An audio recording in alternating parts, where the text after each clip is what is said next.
How to stop fighting in your relationship. In the emotionally raw and thought-provoking video, How to Stop Fighting in Your Relationship, the speaker delivers one of the most necessary truths that couples often avoid confronting. Love alone is not enough to save a relationship. With nearly 20 minutes of wisdom distilled from real-life struggles and a decade of research, this video is not just a guide to stopping fights. It's a wake-up call to anyone who feels emotionally alone in a partnership built on one-sided effort. As a relationship and emotional intelligence specialist, I want to break this video down into its core psychological themes, supported by research and clinical insight, to help you recognize what truly makes or breaks a relationship, and how to reclaim your emotional well-being, whether you stay or go. 1. Love without action is not love. The video opens with a hard truth. Love that doesn't show up in action is simply not enough. You can say you love your job, but if you stop showing up, you're going to get fired. This analogy is psychologically accurate.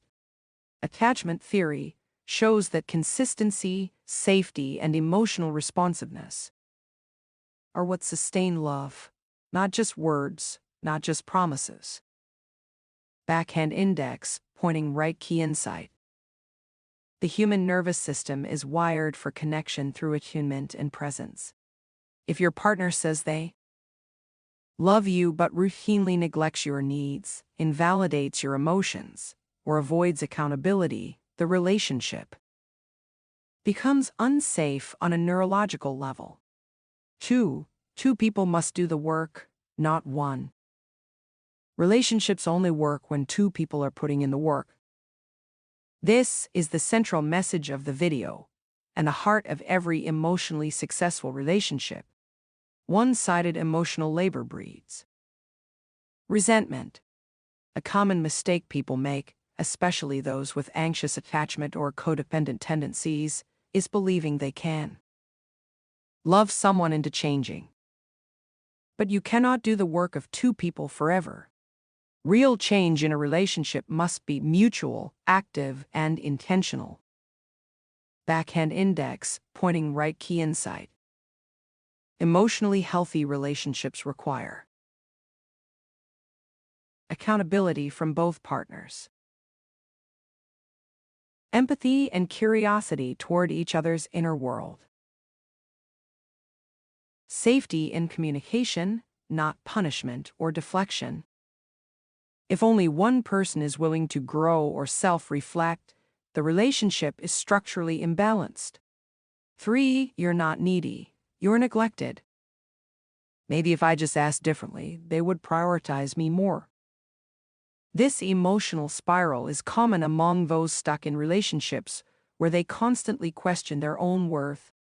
What's mistaken as being too much is often just having basic emotional needs that are unmet. Backhand index, pointing right key insight. A healthy relationship makes space for expressing your needs without fear, conflict without emotional punishment, growth, not gaslighting. If you're consistently walking on eggshells, it's not love, it's survival. 4. Emotional safety is non-negotiable. You won't feel close to someone who disrespects you consistently. Many people stay in emotionally unsafe relationships hoping things will change, and they often confuse familiar dysfunction with love. But without emotional safety, there can be no intimacy. Backhand index, pointing right key insight. Emotional safety includes being listened to and taken seriously, knowing that your vulnerability won't be used against you, feeling safe to set boundaries without retaliation. A person can say they love you and still punish your vulnerability, which is a form of emotional abuse. 5. Stop ignoring what your anger is trying to tell you. That anger is telling us something, that we're being neglected or mistreated. Psychologically, anger is a boundary-protecting emotion. It often arises when your values, needs, or emotional safety have been violated repeatedly. Backhand index, pointing right key insight. Don't suppress your anger or weaponize it. Instead, listen to it. It's trying to protect you. 6. Marriage versus dating. The standards shouldn't change. Just because you're married doesn't mean the emotional rules don't apply. Whether dating or married, the same emotional principles apply. While leaving a marriage with children has more consequences, the standard for mutual effort, emotional respect, and accountability does not lower. Backhand index, pointing right key insight. Staying for the kids while exposing them to emotional dysfunction can be more damaging than separation. Children don't just learn from what you say, they model what you tolerate. 7. Grieve the needs that will go unmet, but don't settle for emotional starvation. Are enough of your needs being met to grieve the ones that aren't? Terry Real. This is perhaps the most emotionally intelligent question in the entire video. All relationships require compromise. But compromise does not mean abandoning yourself. Backhand index, pointing right key insight. You can feel fulfilled even when not all your needs are met, if your partner cares deeply about meeting enough of them. 8. You're not crazy. You were trained to overfunction. You were taught that being easygoing and low maintenance would make you lovable. Many people, especially those with childhood trauma, unknowingly enter relationships trying to earn love by overfunctioning, avoiding conflict, or suppressing needs. Backhand index, pointing right key insight. Emotional self-abandonment often feels normal because it was a survival strategy in childhood. Healing begins when you stop confusing peacekeeping with love. 9. If you have to beg for the bare minimum, it's not love. Why do we think begging for the bare minimum is okay?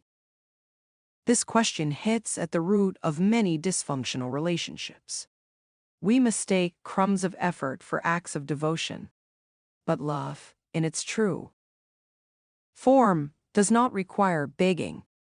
It requires maturity, intentionality, and mutual growth. 10. If they resist your healing, that's your clarity. You're not changing to manipulate them. You're freeing them to be whoever they want to be. One of the most mature shifts in a relationship is realizing that you can't control their growth. You can only change yourself, and if your healthy changes are met with resistance, criticism, or shame, then that's all the clarity you need. Final reflection: the death of the old relationship. Either we build a new relationship together, or I will move on. Either way, this old relationship is gone. This statement reflects emotional sovereignty. It means refusing to remain in a dynamic that dismisses your humanity, whether or not your partner joins you in this transformation. You're choosing to stop tolerating emotional starvation. In summary, you stop fighting in your relationship not by learning new debate skills, but by refusing to engage with emotional immaturity, holding a higher standard for vulnerability, empathy, and shared accountability, rebuilding safety, not walking on eggshells, growing into a version of yourself that won't settle for inconsistent love, even if it hurts to walk away. This video reminds us that relationships either grow together or they slowly destroy one partner's emotional health. You cannot do the work of two people forever.